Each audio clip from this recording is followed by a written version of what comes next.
So if the equation of exponential growth is not accurate to model an actual population, then what is a good model? So you can think of, for example, this beautiful spider. It is called golden silk orb weaver. There is a subspecies found that you can find in Singapore. They're very, very pretty, really. So females are very large. Leg spread can be like 30 centimeters or even 50 centimeters, and the body can be probably up to 10 centimeters. So you can find them in national parks. So they are all sorts of colors, very bright colors like yellow and blue. They're really beautiful. Why am I talking about spiders? Is because as far to my knowledge, or at least it probably was true a few years ago, is that the spider is capable of making very strong web. So I have even heard that among materials known to the mankind, only Kevlar is stronger than the web of this golden silk orb weaver. So and since this material is so strong and so precious, there were attempts to grow these spiders commercially. If you have a huge farm of spiders, like they have farms of silkworms, then they could make, probably arm vests or all sorts of stuff out of this web. Well, but unfortunately, these attempts to grow golden silk orb weavers commercially, they failed. And you know why? Because the spiders, if there are too many of them in one place, they start eating each other. Okay?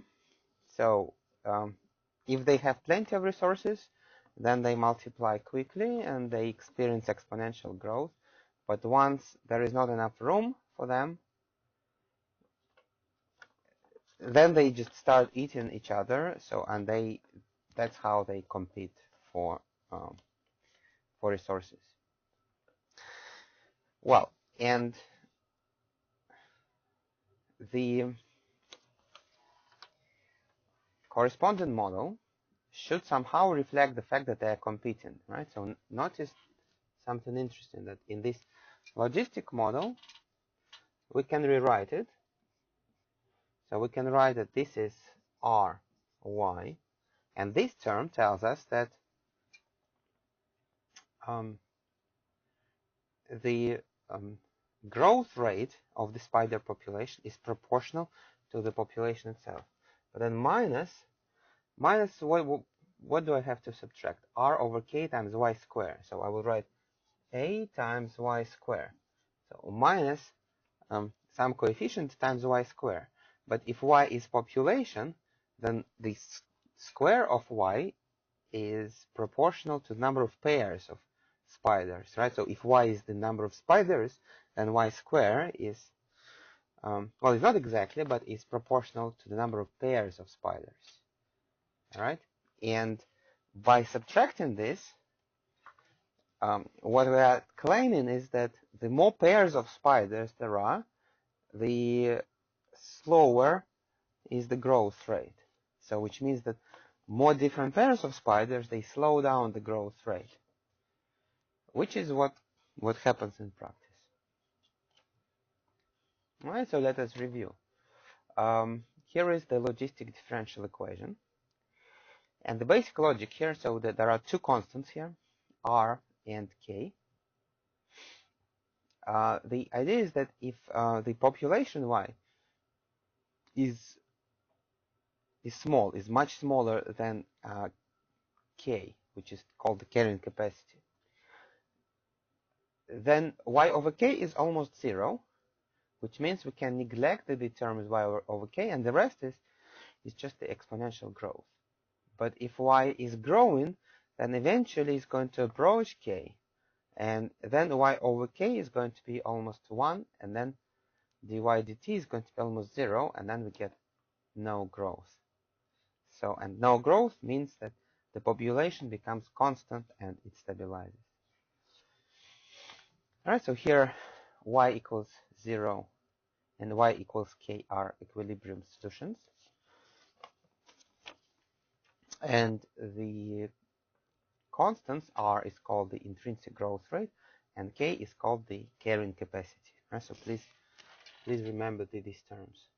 Intrinsic growth rate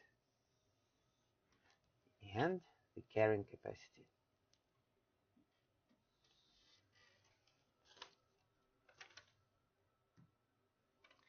So here is an example. So we can easily extract the carrying capacity from the plot. And so remember that y equals 0 and y equals k are always equilibrium solutions. So while y equals 0 is probably not very interesting, it's going to appear in all sorts of diagrams with a logistic differential equation, but carrying capacity, so here is an equilibrium solution, y equals 2, and y equals 1.4 is an equilibrium solution here. So you can always find the carrying capacity of a logistic differential equation by just looking at the direction field. Intrinsic growth rate, well, it's kind of harder to find. So roughly speaking, what is going to happen is that if, say, instead of this equation, you consider something like, so imagine that you, I don't know, multiply the intrinsic growth rate by, say, 10. Instead of this equation, you took 15y times 1 minus y over 2. This would mean that positivity and negativity of the y component of all the arrows would remain the same, but they would become much steeper. So these arrows would kind of look upward instead of upward and a little bit to the right. And so the slope would be 10 times more steep. Here is a little problem for you. I suggest that you try to solve it and post your solutions into YouTube as comments to this video, and I will look on them and tell you if it's correct or not. Right, so show that the general solution of the logistic equation is like this.